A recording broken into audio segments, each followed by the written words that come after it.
Alors en quelques mots, le projet de Croisé-Bâche, c'est une rénovation complète de notre cuvier et de notre chai à barrique, sur toute la partie charpente métallique notamment pour l'intervention de la maison Vigier.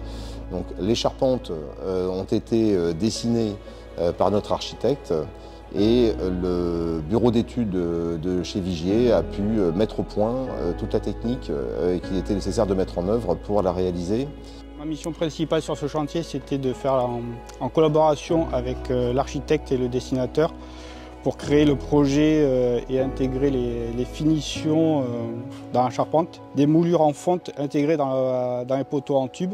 Des charpentes qui sont très spéciales, qu'on n'a pas l'habitude de poser tous les jours, donc c'est quand même enrichissant pour nous.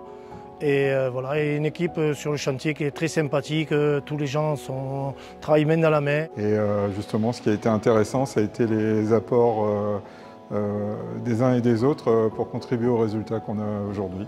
C'est-à-dire, elle n'est pas juste le fruit de l'objet du dessin au niveau de la conception chez nous, elle a été vraiment faite en collaboration avec le bureau d'études de Vigier. Alors le chantier, lui, a été lancé par un besoin technique pour l'amélioration de nos vins, un lieu qui soit beaucoup plus au goût du jour en termes de sécurité au travail, d'ergonomie, de qualité des vins, donc de sélection. Ce qui me rend fier, c'est la finition, c'est des finitions thermolaquées, une charpente minutieuse. C'est une charpente, on peut presque dire de la serrurerie à certains niveaux.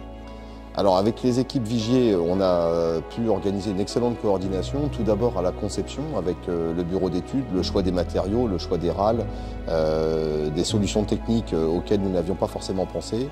Et dans le déroulé même du chantier, on peut dire que tout s'est très bien passé. L'idée, c'est que ce soit un outil qui soit aussi confortable que pratique, qui intègre aussi bien les contraintes techniques que des contraintes de confort pour les opérateurs qui travailleront plus tard dans ce bâtiment.